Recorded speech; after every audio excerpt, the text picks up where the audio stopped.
Good afternoon, everyone. Welcome to the LeadForwardSummit 2026. My name is Anika, and I'll be your session moderator for this session.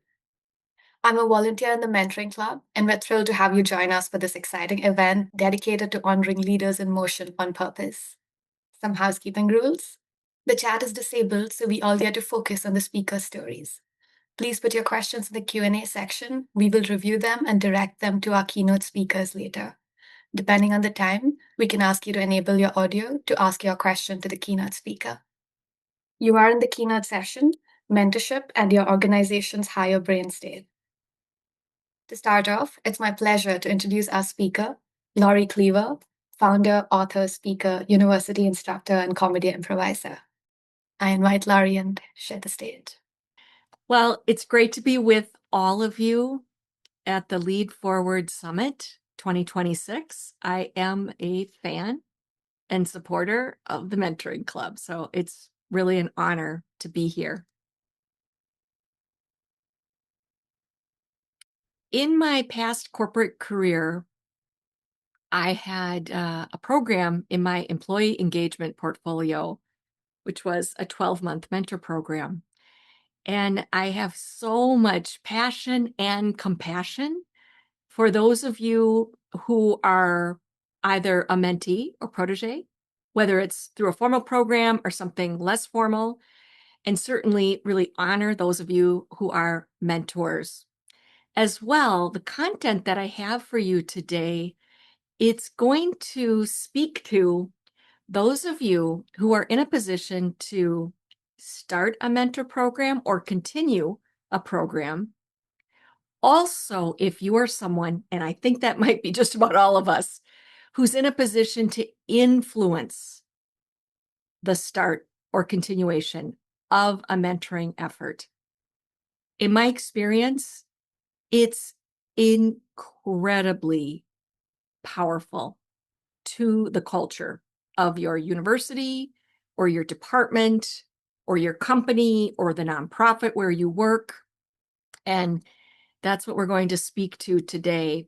My premise is, based on experience and observation, is that in the group or organization where you are, adopting mentorship as a habit and truly as a mindset, it has the horsepower and the capacity to propel the entire team and organization into a higher organizational brain state.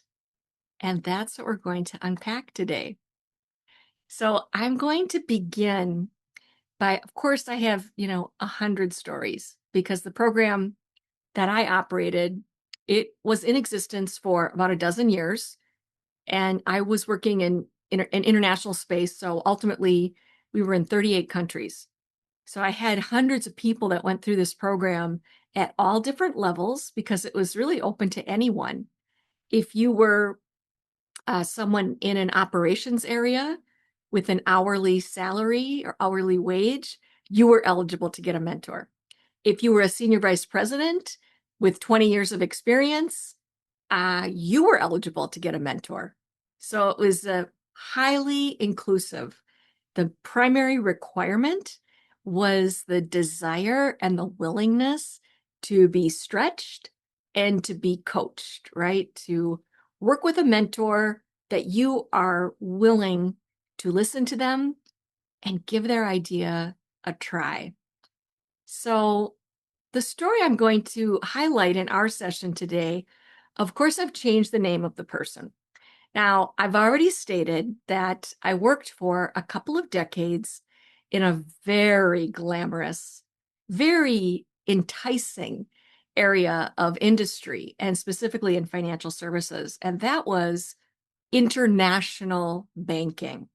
It had many complexities, a rich multi-century history dating back to the Medicis and Europe. I mean, it's just really an intriguing area. We had people, of course, round the clock. It was extremely, extremely high stakes. And people that worked in international, let's be real, we're cool. And this employee that I'm thinking about was in one of our California offices, pretty new, maybe about a year into their career at a foreign currency advisory desk. So all kinds of things happening real time where you're working both with currency traders on the other side of the desk, and then you're talking to large corporate clients, generally multinationals, and you're quoting them exchange rates, and these will change and get refreshed every 3 minutes. And so things are moving very quickly. And I know you can easily get a picture of all the factors that are having an impact here. So this person, Sanjay, really cool, extremely bright, very confident, very skilled economics major, working in a gorgeous office. And really, for Sanjay, everything in his career going up, looking good, looking really good. I'd say fabulous. However, working in an area with a huge reward side, as we know, also has a comparable risk side. And Sanjay, very unexpectedly, and really with relatively modest experience in this arena, found himself on the receiving end of a verbal thrashing from a commercial client who was watching real time as one of the markets that they were in was tanking. And this person was seeing, as a CFO, the company where they had this huge responsibility was losing millions, and started yelling at Sanjay, basically taking it out on him over the phone, right? Over the phone. And this went on for some minutes. It was very awful, right? For Sanjay. I think any of us can put ourselves in that position. And perhaps you have had a type of a job one time or another where the door was open for you to get yelled at. And it just kept getting worse. It was just like another round, another round, another round, another round. And unfortunately for Sanjay, guess what he did? He matched the volatile yelling nature of the client, and within a span of less than 5 minutes was yelling back, angry. And the client, it just got worse. And I put a little visual here for you of, if you can see, it's a person who's being run over by a huge bulldozer, right? These are all illustrations from my book, by the way. I worked with an illustrator. So there's our image of somebody who's getting just bulldozed over. What an awful thing to have happen to you at work. And boy, when this client was through and they hung up the phone, I would say that would be a self-portrait for Sanjay if somebody would have given him a pen and a piece of paper. It was like he was now just a grease stain on the floor. And he's working in an open desk environment. So everyone around him was watching the Sanjay side of it, and they were shocked. This was like just off the rails lawlessness right in the middle of the trading floor. And naturally, the client, furious, they called Sanjay's immediate boss, then the boss's boss, then the head of the division, and pretty much anyone else that they had a connection with in our financial institution. It was bad. So let's just say at the end of that day, career-wise, job-wise, things were going way down for Sanjay. Now, I want you to just take a moment and consider, if you were Sanjay's boss that day, what would you do? What would you do? Here you have an employee who is very talented and hardworking, but they've just kind of lost their mind with a client who, in fairness, was really being awful to them unfairly. It wasn't anything personally that Sanjay was doing, right?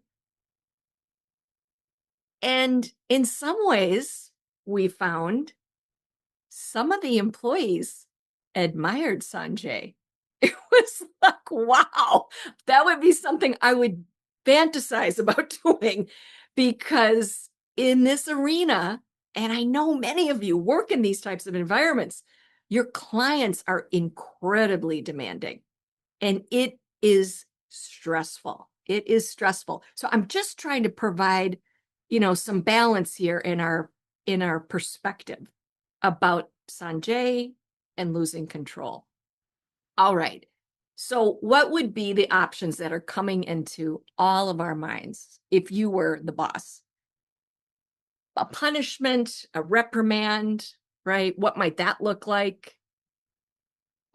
Bring in human resources immediately and come up with a performance plan, like a corrective performance plan that Sanjay needs to really comply with over time.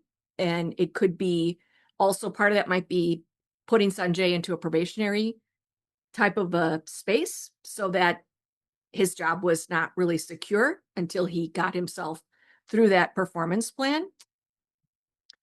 And then I'm sure many of you had this enter your mind. And you can maybe easily think about a place where you worked. And if you did this, or a colleague did something like this, it would be grounds for dismissal. It would be very serious, very serious. All right. So, and by the way, any of those options above, it's almost like continuing the beating, right? It's kind of just continuing in that vein. Is that really what we want? So let's look at what is punishment?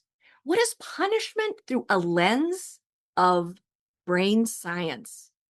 And I know for some of you, you will have familiarity with this. So this is just a bit of a refresher, right? And for some, it might be new information. So you maybe have heard that one of the elements in our brain is the amygdala. And it's very directly connected to how we are experiencing and taking in emotion. And it's known to be that mechanism that controls fear.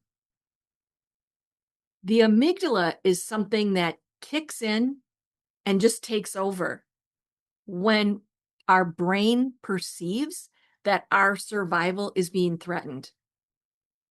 And let's look back at what I described was going on with Sanjay. I mean, it was awful.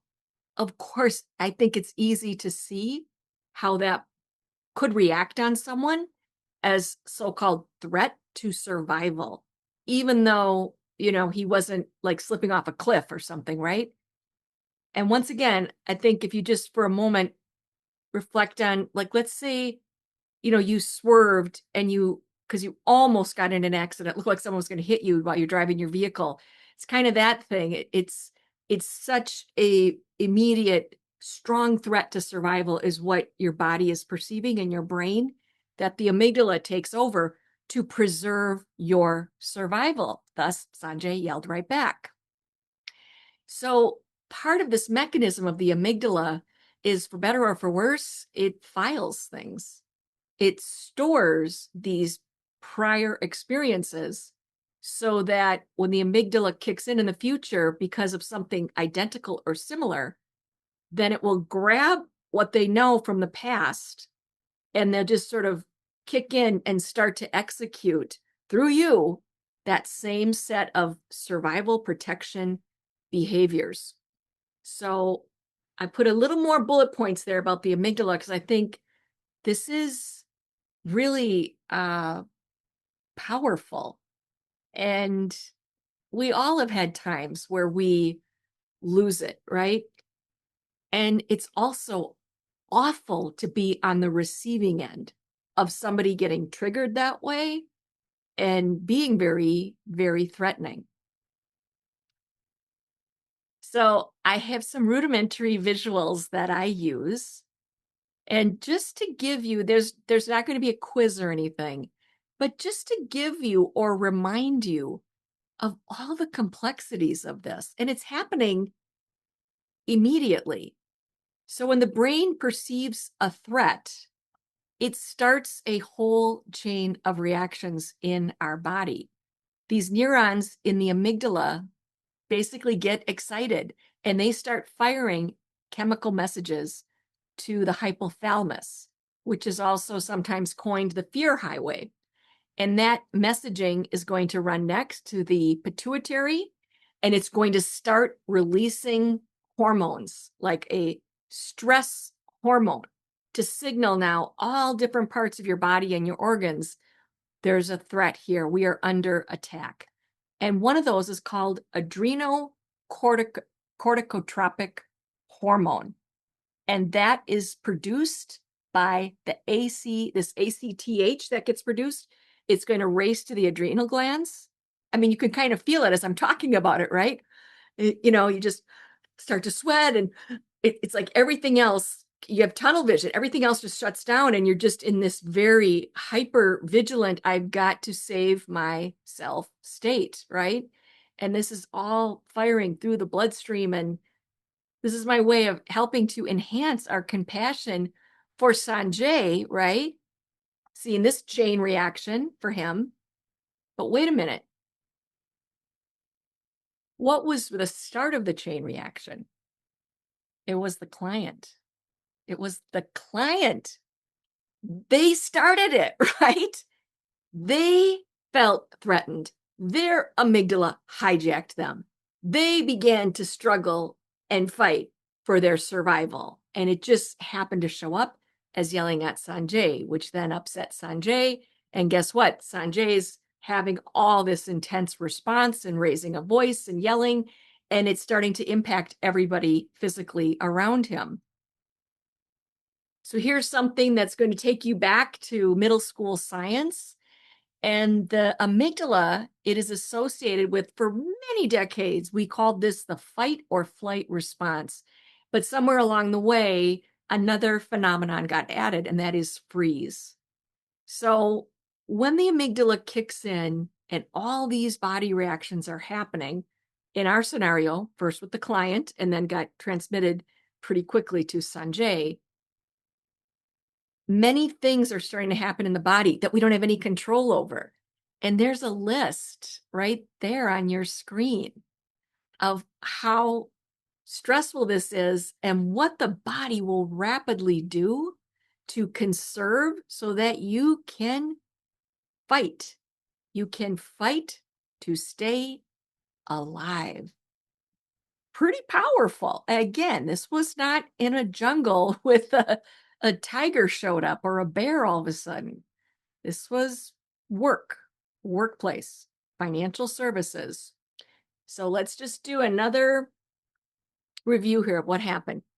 The client had an amygdala-driven response, as best as we can tell. And it was because of this unexpected loss that they could see their company was experiencing under their watch. Then it created this corresponding response, almost like if you have two tuning forks in the same table, and if you strike just one, pretty soon the second one, it begins to vibrate at the same wavelength. So now we've got the client and Sanjay, and then sadly, this broader ripple effect is occurring that day in the immediate work environment. And this is almost like, I think another metaphor could be watching something in your work environment go from vapor, not too threatening, to water, ooh, getting a little more real, to then something quite solid, which in this case is the client slamming down the phone and then, spreading this now to other parts of the organization. This becomes a problem I think you can easily see, because this chain reaction, if permitted to continue, it will continue, right?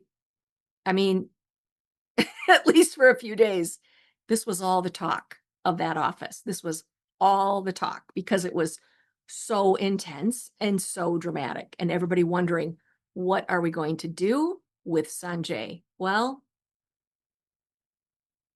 here's the good news. the culture that we had built in our team and in our division was not one of punishment or firing people, especially someone who was at this relatively early stage in their career, someone who otherwise was very high performing, up and coming talent that we'd worked hard to find and recruit and entice them to come to work for us. So we had the benefit of leadership that was very much willing to take a pause. Of course, they had to begin by doing damage control with the client and then look at what were we going to do with Sanjay. So here's another look at the options that I brought you earlier, which would all be ones that make sense, right? And we've seen before. But here's what we did. Big time we did this. We found the best, most suitable mentor for Sanjay. Someone who had incredible skills of remaining composed, composure, keeping themselves together regardless of what was happening at the trading desk. I mean, just like an amazing ability for this. And this made the person who was willing to mentor Sanjay someone who could understand and who could help. So here's the first good point I want to drive home with you. Intentional mentoring in your workplace, it can help accelerate careers, and not just as a bumper sticker, but for real, because here's the science. It helps a person who is struggling and wanting and needing, maybe desperately, to gain the right skills in their job.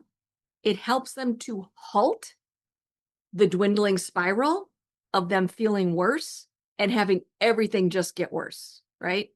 Which you could see that could have easily happened with a different work culture or a different set of bosses. That could have easily happened. How dreadful to get fired. Oh my gosh. And then you're just carrying all this around with you and replaying it in your mind and having so much regret and all of that, resenting the client, all of that. So when we decided our tactic was to interject with the right mentor, it halted that downward spiral that was going on. I see this as a way to disengage that amygdala response that's happening, just tamp it down. And I have on the screen for you, and it really is true. We had a culture of, we've got your back. And mentorship was one of the ways that we expressed that.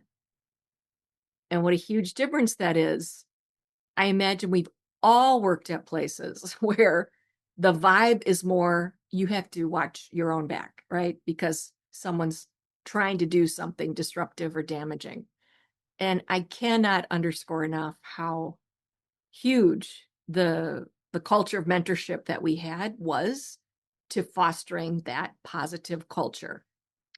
So let's take a short look at brain states. And I'm going to keep our discussion simple.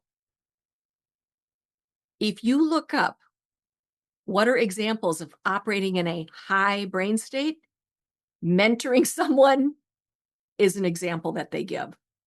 Isn't that amazing, but not too surprising? With this high brain state, what researchers really mean is that we are richly tapping into and using our prefrontal cortex. This is the zone of the brain. When we're operating from that, we are learning, we're gaining new perspectives. We have the ability to stay with it, to persevere, to learn new skills, maybe something that's quite complex, and really stay with those goals.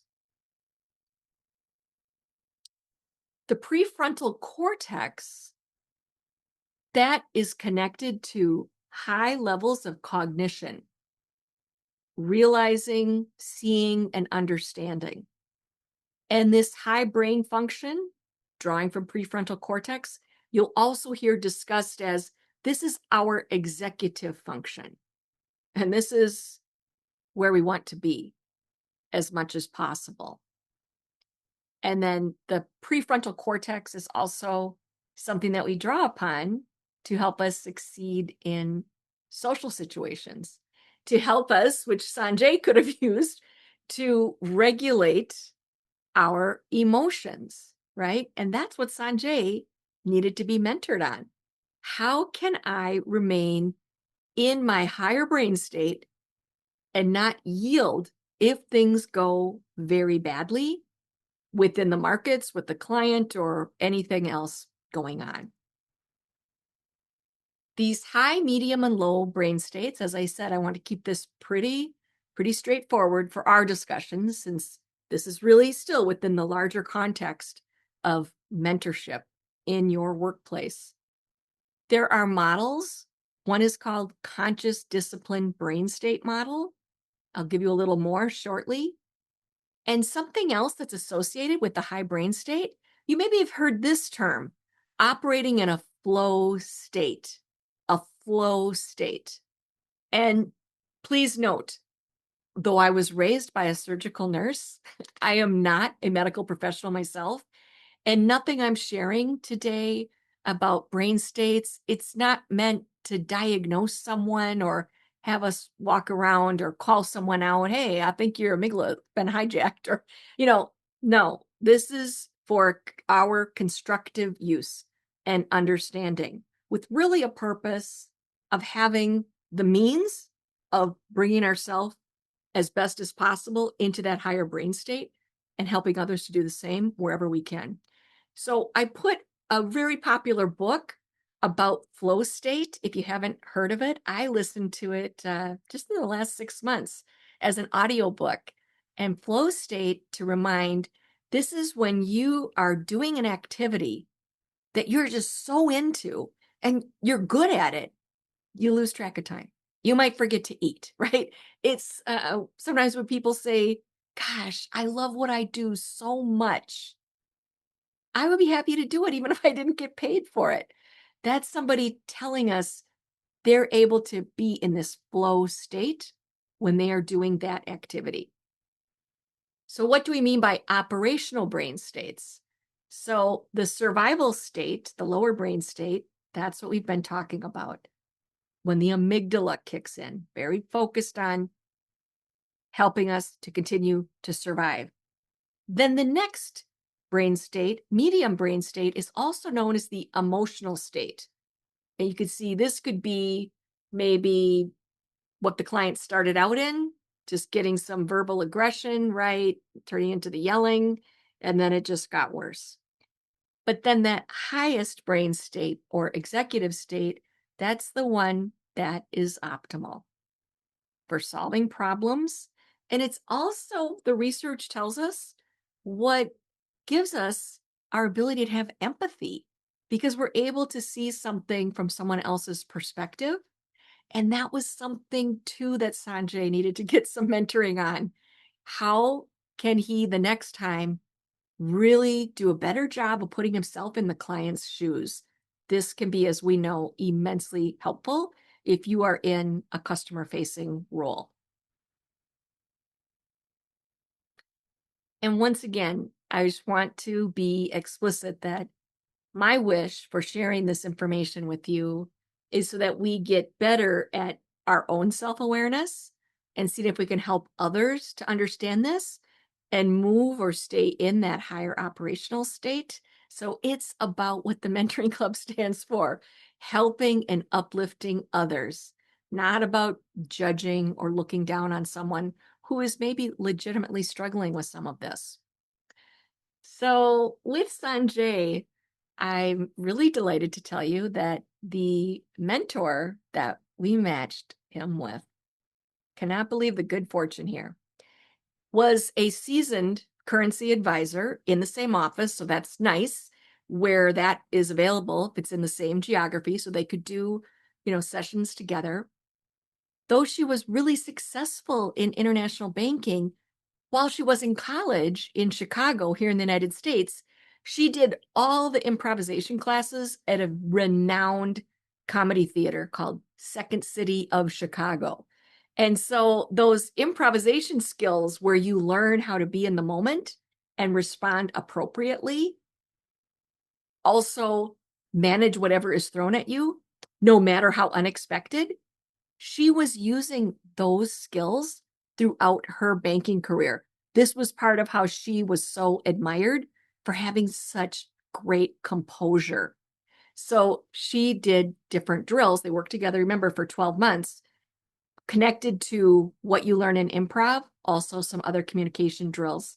Something else that she had Sanjay do was she picked out a couple of documentaries about marine biologists who go into the ocean intentionally to study sharks. Yes, to encounter sharks and study them. Of course, they're in cages, but through these documentaries, of course, you learn a lot about what is the level of courage and composure, right?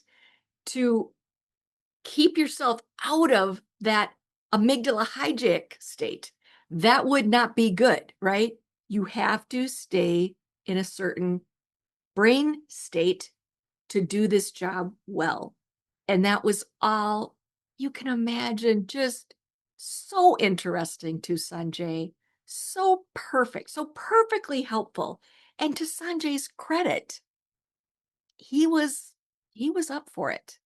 He wanted to keep his job. He wanted to continue to grow his career in our industry and was just humble about learning and stretching and trying all these things that the mentor was giving to him.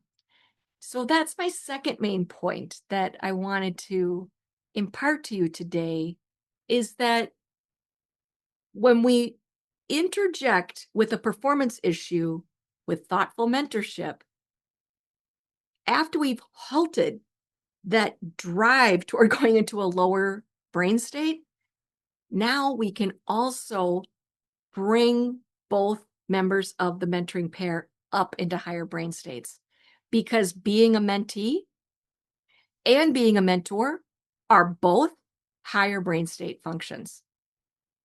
I want you to really take that in. Really, really comprehend that. Once again, how easy it would have been and justified to severely discipline Sanjay or fire him, compared to mentorship as a remedy.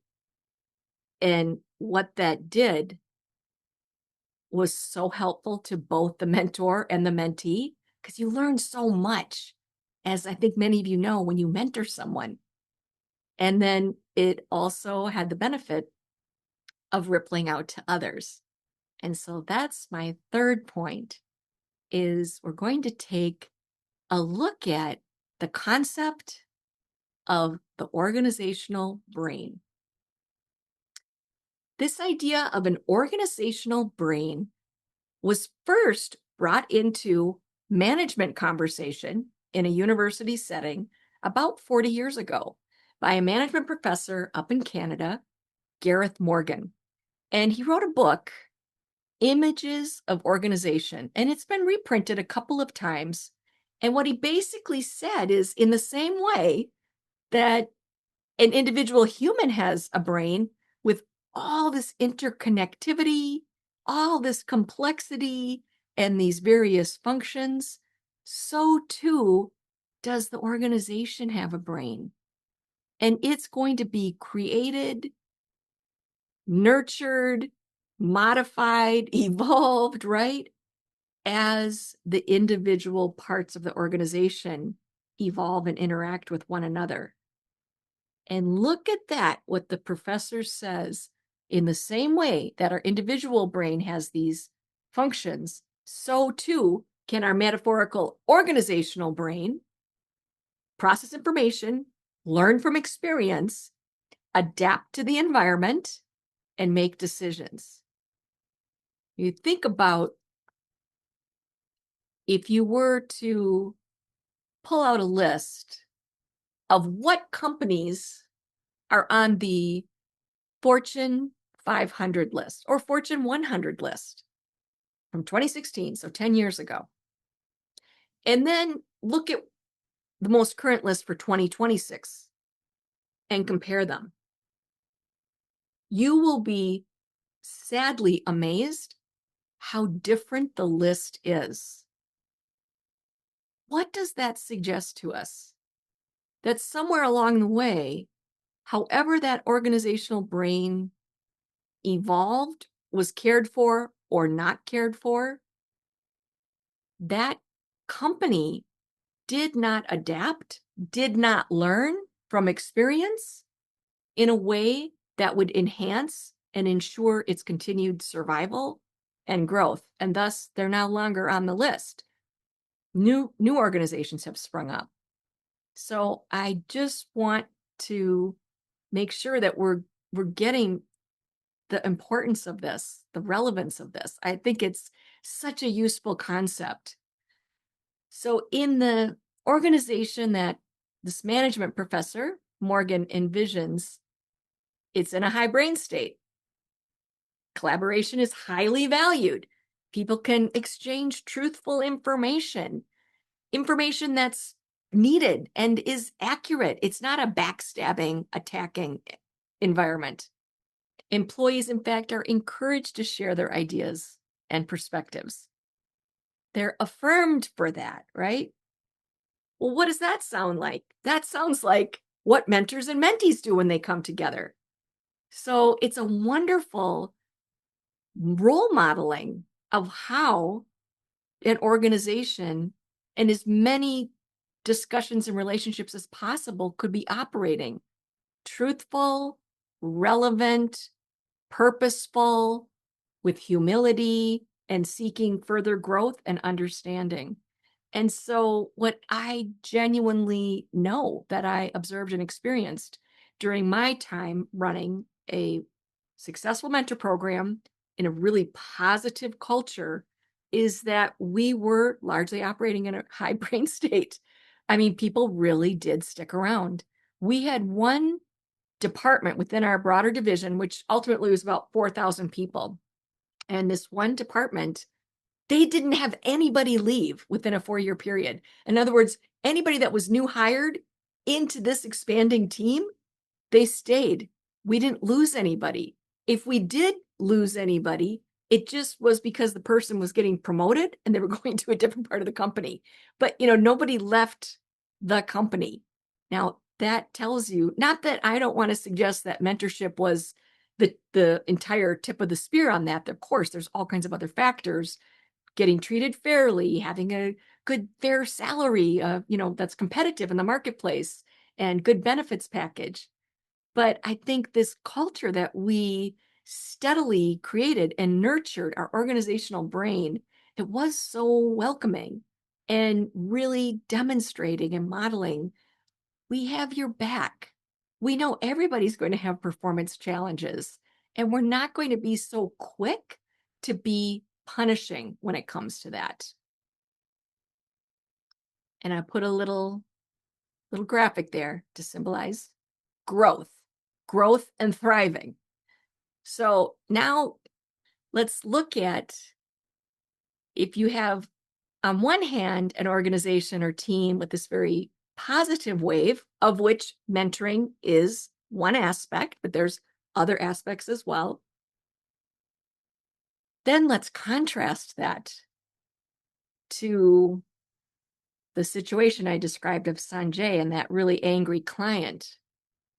And, this is like a choose your own adventure. Let's open up the other door. Think about what would have happened if Sanjay would have been fired like that day, like pretty much handed a box and told him, pack up. There's the security guard. You're leaving today. What kind of ripple effect would that be?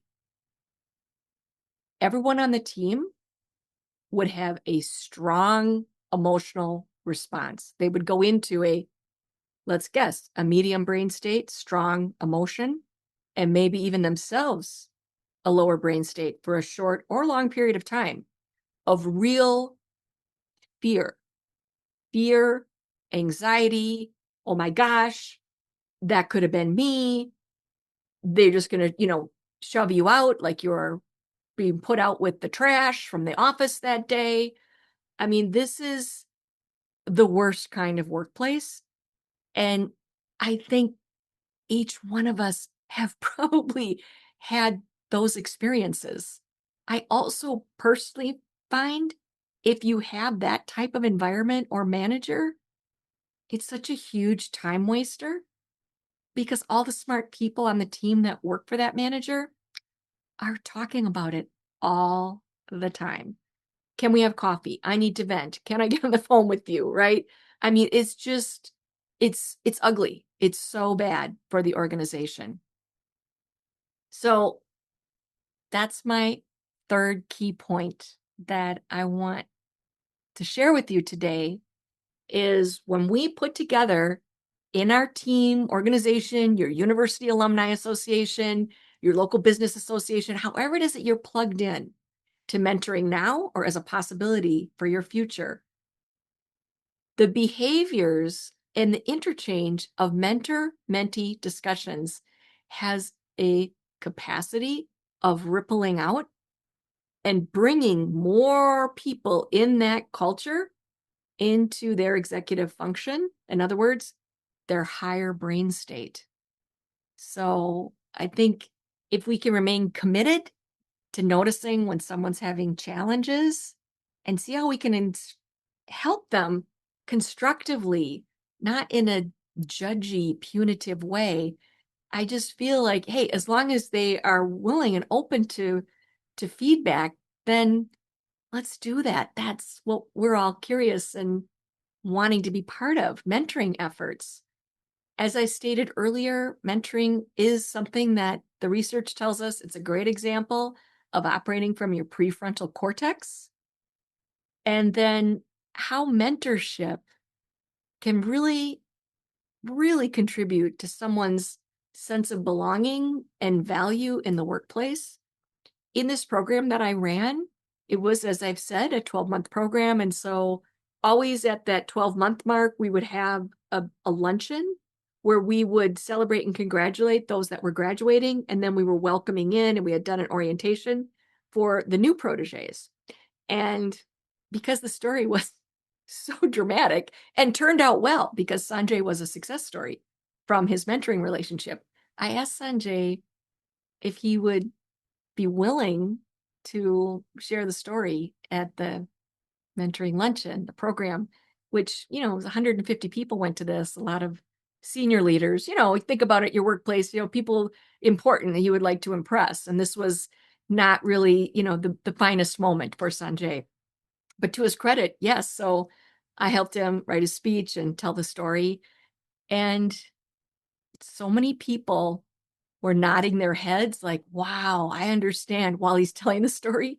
And then afterwards, Sanjay told me a lot of people came to him, even very, very senior people, and said, wow, I was just a mess when I started in my career.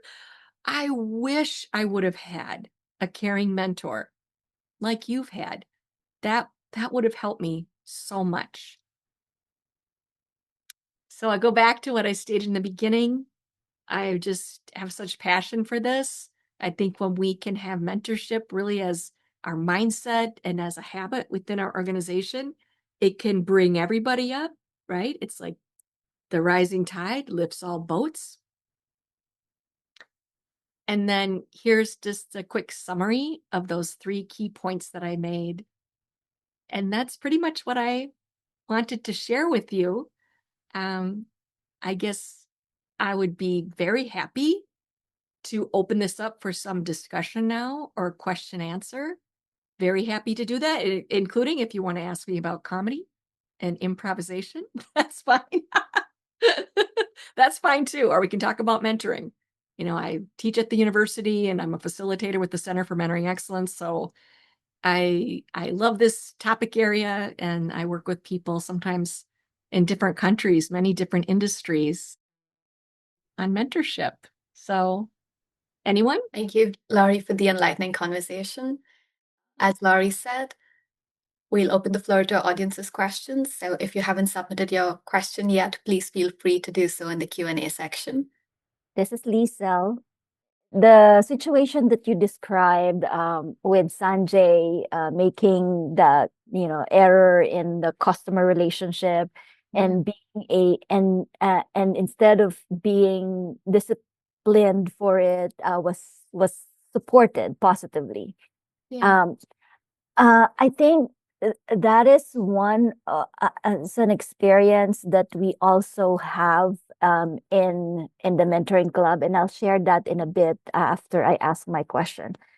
So my question is, how can we make that experience more of a general occurrence versus an exception in companies, in organizations? How do you actually nurture that kind of support system within organizations based on your experience? This was my experience. When I started working at this corporation, I'm in Minneapolis, Minnesota, and the corporation was a regional bank in 7 or 8 states in the US, headquartered here in Minneapolis. And just a couple of years in, we bought it's going to sound odd, but we bought a bank that was bigger than us. That was a West Coast bank. It was Wells Fargo.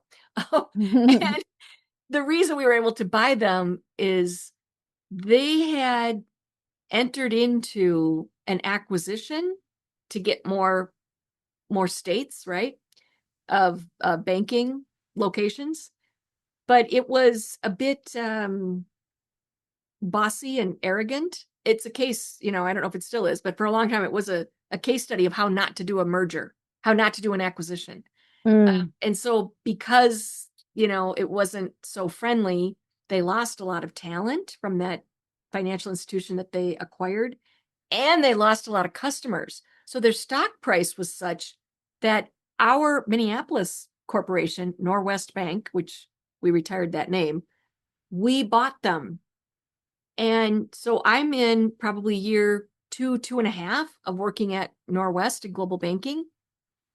And the go forward leader for the international division, who was from the California side, to his credit, was so filled with gratitude for the mentors that he had had in his career.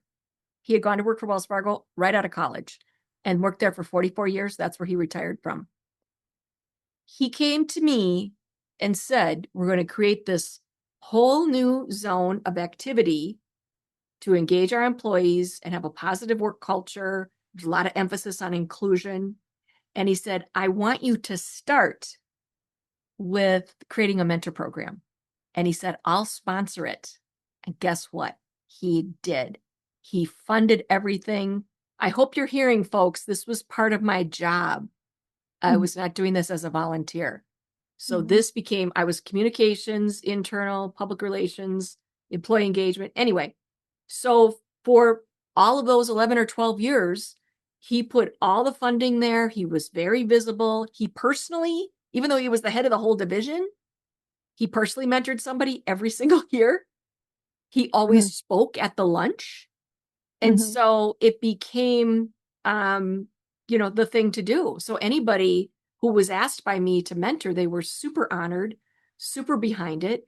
So I guess that's a long-winded way of saying a successful action can be in your corporation, get an executive sponsor that everybody knows, everybody respects, somebody really visible, and who will give you budget. Not that it's a huge amount of dollars that need to be spent, but it's going to take some budget and some staff talent, in my experience, to really get it off the ground and keep it that way.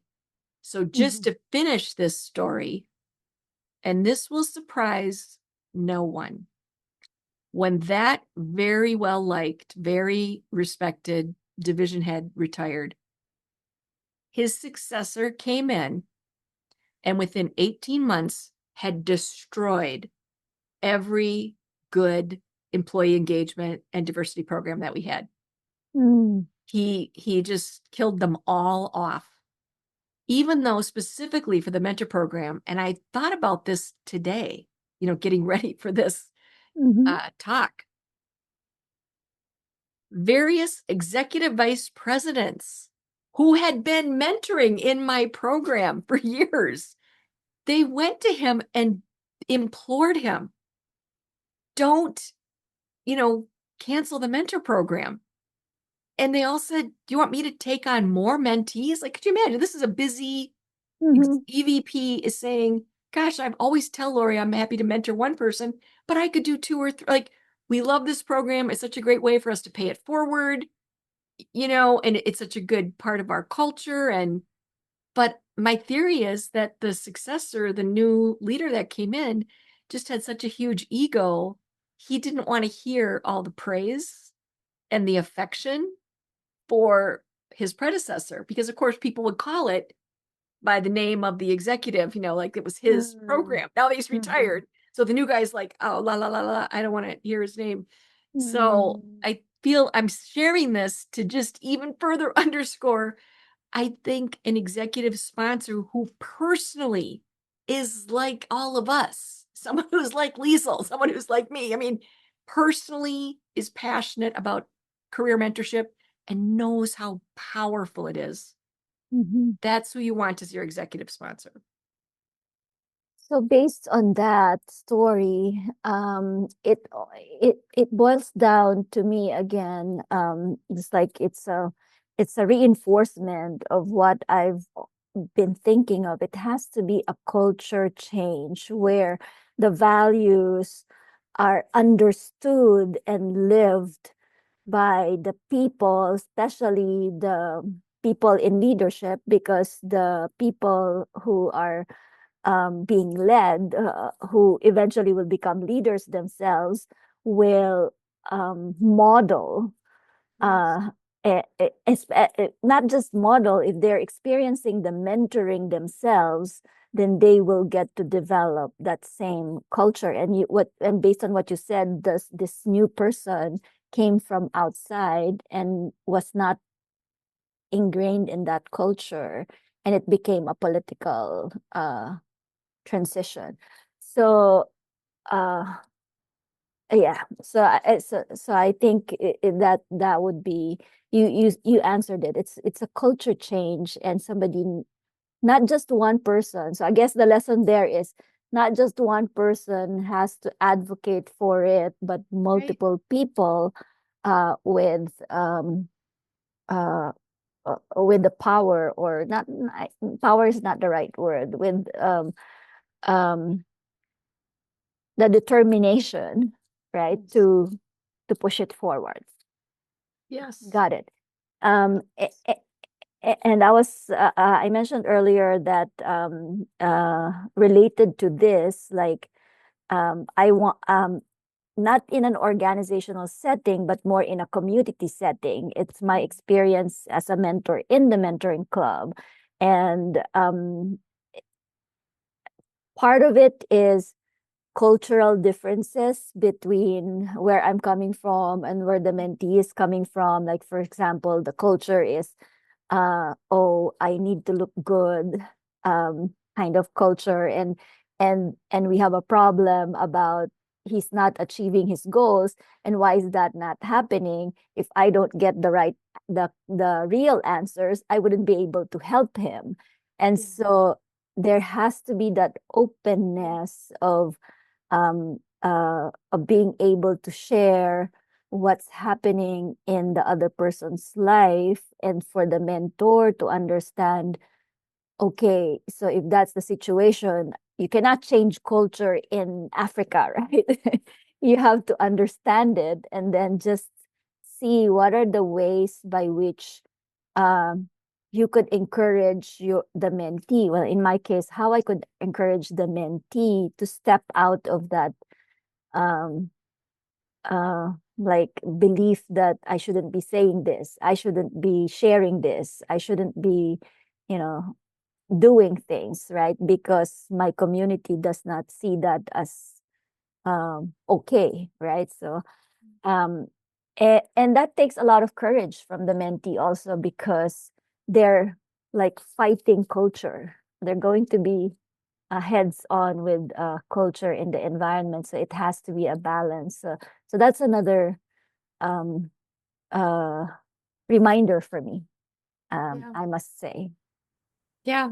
And, I tuned into an earlier session in the summit, and these types of examples were expressed really beautifully. And those mentors on the panel, they seem to really understand that support and really, standing by their mentee and saying, you can do this. You can do it. Like, let me help you get your courage, even though it feels like it's uncomfortable right now. You're ready, or you've earned this, or, you need to speak up for yourself, learn to be your own advocate, and not miss out on these opportunities that you're very well qualified for. And I thought that was a beautiful discussion. I was curious, Laurie, if you had any recommendations that job seekers, when they are interviewing, could look for in their company. Any type of values that you would say would be proxy for a culture that encourages mentorship. Yeah, I think if there is within the company a good amount of attention and investment that's being made in creating engagement, belonging, inclusivity, that should be what part of what they advertise as their value set. I know when we had our successful mentor program going, we would put a descriptive paragraph in our recruitment brochures. When human resources recruiters were going to different job fairs at colleges to say, pick us. You could go to work for any financial institution, but if you come in here, we will take care of you. And I think many of us know that wisdom. If you're applying for a job at a company and somebody in your network works there, that could be a way for you to access some knowledge about, what is their experience right now. But of course, it can be sometimes a challenge with a complex large corporation, because I feel like I was maybe spoiled, that I just worked in such a high brain state unit within. But as a corporation, for example, Wells Fargo is like 91 separate companies. If a corporation has a foundation, that's a completely separate legal entity. So they're going to have their own culture, their own board of directors, et cetera. So just be mindful of that. But of course, it's so important. I think there's research on this that the culture match is as important, maybe more important than the job match, right? Because if you get on a team and everybody's working 7 days a week and they're checking email at 5 a.m. on the weekend, is that really a culture match for you? Is that what you want to be doing as well? But I love this. I know it's very challenging when we're job seeking, to do our intelligence gathering. That's great advice. And so you mentioned earlier, this just occurred to me. So this is our last session for the day, for the first day of the Lead Forward Summit. And tomorrow we're going to start at around 10:30 Pacific time. So all of you who are still here with us, please join us again tomorrow. But since are we on time? Oh, okay. We're a little bit over time, but just one thing, because you mentioned this, Lori. Um, Comedy. I am so curious. I don't think I've asked you this question before. Why and how did you get into comedy? And that will wrap up your session. All right. And I'll try to be brief. Yes, like you say, we're just like 2 minutes over time. That's okay. Well, I am a theater person. And so I'd done dance and theater scripted plays on and off since I was 4 years old, since I was a child. But then when I found myself a parent and, paying a mortgage for a house and all, and in a really good, steady job with benefits, it wasn't, and parenting, it wasn't very practical to go audition for a regular play, a scripted play. Commonly, you rehearse for 6 weeks and then you perform, right? And it's not easy to replace yourself, if you're doing community theater or something. And I got introduced to improvisation. I took my first improv class when I was 41 years old. It was my 41st birthday. And I had my Wells Fargo managers sponsor me. I started by bringing in a professional improviser as an instructor to the bank. And we had 22 people take an 8-week course with him. And it was helping our brains to be more flexible and innovative. And then I said to my bosses, I got so much out of that. I would like for you to pay for me to go to the theater and do the whole 5, 6, levels of classes. And it's such a flexible art form. And it really does help with brain function. Because if folks, if you go see an improv show, or if you've watched Whose Line Is It Anyway, you don't have a costume or props, or really a set. When you step out, really just what you have is your life experience and your imagination and your ability to quickly access your mental file folders. If somebody gives a suggestion that's aviation, you're kind of rapidly thinking what do I know about planes, flight, wings, and mechanics, all of that, the jargon, anything. So yeah, I just really enjoy the flexibility of the art form because I do travel with my work. And so I can come and go. It's no big deal because there's no memorized lines. So if I'm not there, I'm not really missed. I'll just participate the next time I'm back in Minneapolis. All right. Well, thank you very much. Annika, your floor. Thank you, Lori. So before we wrap up, I'd like to extend a heartfelt thank you to our generous speaker, Lori. Your insights have truly made the session valuable and have given us a reason to pause for reflections. We appreciate the time and effort you've dedicated to sharing your knowledge with us today. Let's all give a virtual round of applause to Lori. Oh, thank you. Thank you. So we value your feedback. So we'd like to request to complete the session surveys to help us improve and continue delivering impactful events. As a thank you, you'll receive 1 month of free Menti subscription to the Mentoring Club for every session survey completed. For example, 6 completed surveys would get you 6 months free. A discount code will be sent to you a few days after the event, and you can use it for yourself or gift it. Plus, the first 10 respondents will receive exclusive giveaways, including the Mentoring Club t-shirts, luggage tags, and caps, as supplies last and shipping limitations may apply to Oceania, Africa, and Asia due to higher costs. Thank you for helping us make a difference. Are you loving today's session? Take the next step and become a mentor or mentee. Scan the QR code to join the Mentoring Club and make a lasting impact. If you're ready to dive deeper into leadership development, join our premium workshops for in-depth multi-session learning experiences over the coming months. These workshops build on the Summit's workshop insights and are designed to help you grow as a leader. Scan the QR code to learn more, and when you sign up today, you also get a 25% discount using the promo code LFS 2026-WKP. You can also get the VIP pass for on-demand access to all event recordings after the summit. It's perfect for rewatching your favorite sessions or catching the ones you missed.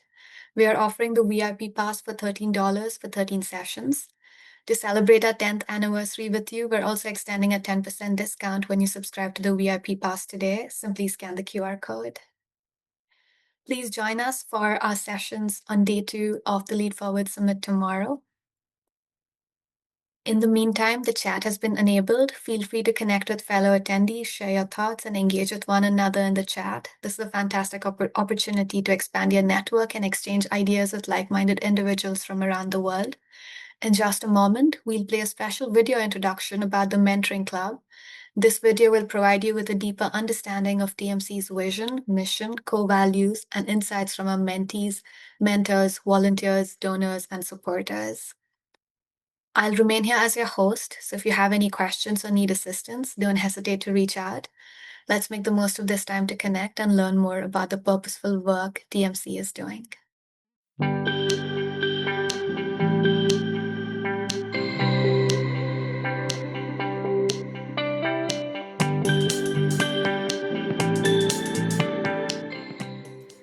I am a leader, and resilience taught me how to stand. Now, resilience itself wasn't something that I learned from books or training or YouTube videos. It was learned when my life and my career were ultimately abruptly interrupted. In my early 30s, I survived multiple strokes and, in the end, heart surgery. And not long after that, sadly, I experienced quite an abrupt redundancy from the company that I invested years of loyalty to. So in a relatively short space of time within our own lifespans, both my health, my identity, and my confidence were all extraordinarily challenged. Now, those experiences forced me to slow down, reflect on what leadership really means. I learned that true leadership isn't actually about control or certainty. It's about emotional intelligence, self-awareness, and the ability to show up with clarity, not when things are easy, but when things are truly uncomfortable. I discovered that people don't need perfect leaders. They need present ones. Leaders who listen, communicate honestly, and who create safe environments for growth, especially during change. This is how I lead forward. I am a leader, and emotional safety matters to me. I didn't grow up in emotional safe environments, so I'm very aware of how spaces can either open people up or shut them down. I know what it feels like to constantly read the room, to second guess yourself, or to stay quiet just to make the peace. That's why when I lead, I am intentional. I check on how people are doing, not what they're just producing. I make it okay to ask questions. I don't shame mistakes. When I talk about emotional safety, I'm not talking about being soft. I don't see it as weakness at all. I see it as clarity and follow through. Because safety is built on what happens after the conversation. When people feel safe, they don't hold back. They show up. They contribute. They grow. That's the kind of leadership I stand behind. This is how I lead forward. I am a leader, and I lead with purpose, not fear. In 1999, I had a new job managing a web development group within a large company. We had a pretty primitive website, and we needed to replace it, and management wanted it done soon. I could have sat down with the team and said, okay, guys, here's what we're going to do, and here's when we're going to do it by. Basically, just giving orders. But instead, we sat around a table and we talked about what it would take to get the job done. And everybody agreed on various dates that they could do it. Together, we said, okay, before we leave for holiday vacation this year, we're going to have this done. Is everybody in? Everybody was in. Well, as things went, some things were done sooner, some things took a little longer, and we came very close to the wire. But you know what? Every single member of my team stayed, whether their piece was done or not, and helped out as best they could. And we released that website on time as we promised. That wouldn't have happened if we didn't have buy-in across the whole group. This is how I lead forward.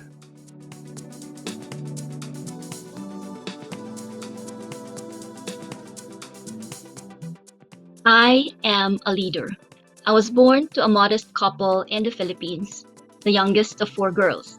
My mom was my greatest influence.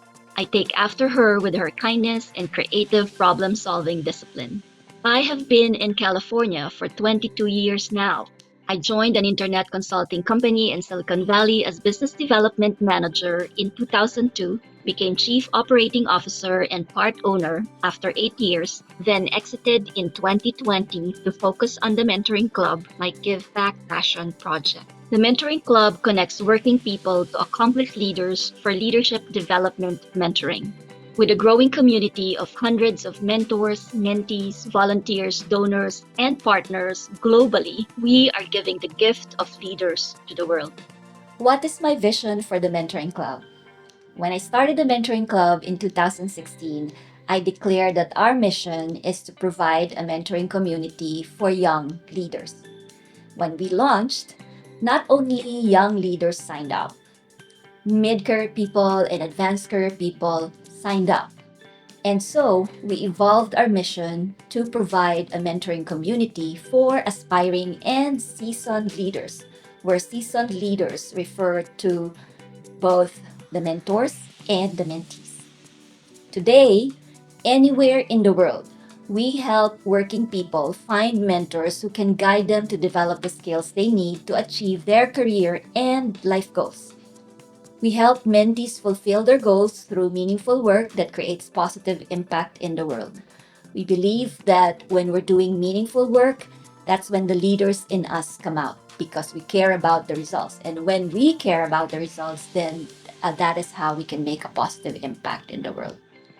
Ultimately, my vision is that as mentees become successful leaders, my dream is for them to become mentors to others. And that's how the cycle of giving back can continue, hopefully without end, hopefully even long after I'm gone.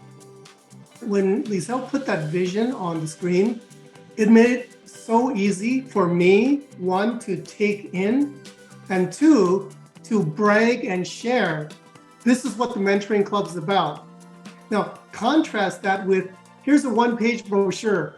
Read it and then share it.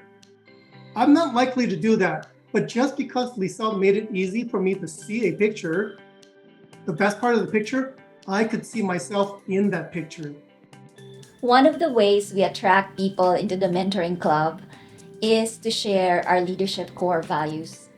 Our anchor values are trust, leadership, and community. Under trust, we believe that integrity, honesty, and commitment are what make us trustworthy as individuals and professionals. Under leadership, we believe that health, vision, and execution are all needed to be successful leaders. One without the others pretty much leads to nothing. We have to have all of them. And it is understandable that not all of us will be great at both visioning and execution. So if you're great at visioning, find somebody to help you execute. And if you're great at execution, find somebody whose vision you can support and help execute. That way, both of you can become successful leaders. And the last anchor value, community. Under community, we believe that humanity, contentment, family are the social grounding forces that make us feel fulfilled and happy. At the end of the day, even though we're successful as leaders, if we don't have anybody to share that success with, then it will be a lonely success. And so we encourage everybody to think about their values. And if those values align with ours, then this may be just the right community to be a part of. What are the proofs that the vision and the mission are being realized? Throughout this conference, I invite you to watch some of the testimonials that our mentors and mentees are sharing about their experiences within the community.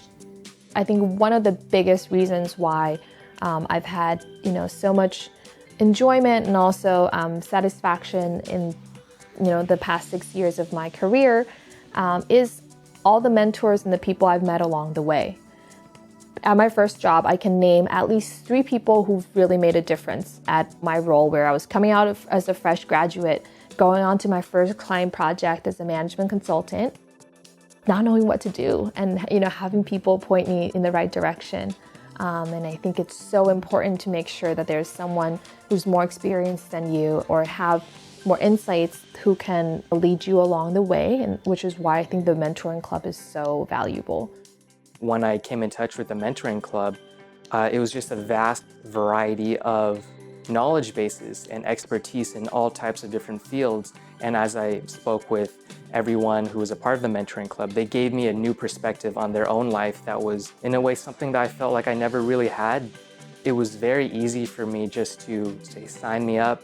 I want to just see where I can go with this. And I had nothing to lose, but so much more to gain. My mentors were very encouraging because the interview process can be very overwhelming, and some of them are really long, and it's really easy to lose the hope during the process. And I was making that transition, which is very, very different, both of them.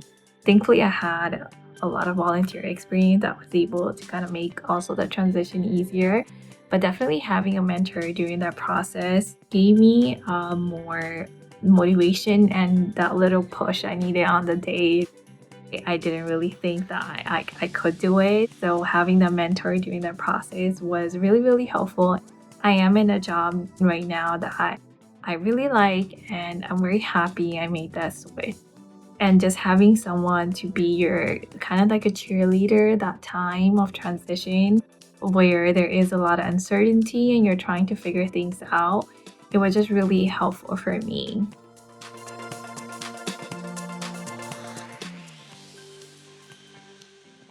Hi, I am Manju Abraham and I am a leader. I know that people matter more than metrics. I have led large, complex transformations across organizations as a VP of engineering at companies like Hewlett-Packard Enterprise and Delphix. Very early on, as an architect and manager itself, I learned that results follow when people understand the purpose, feel respected and valued, and know that they belong. Trust is key. Leadership is not about driving numbers first.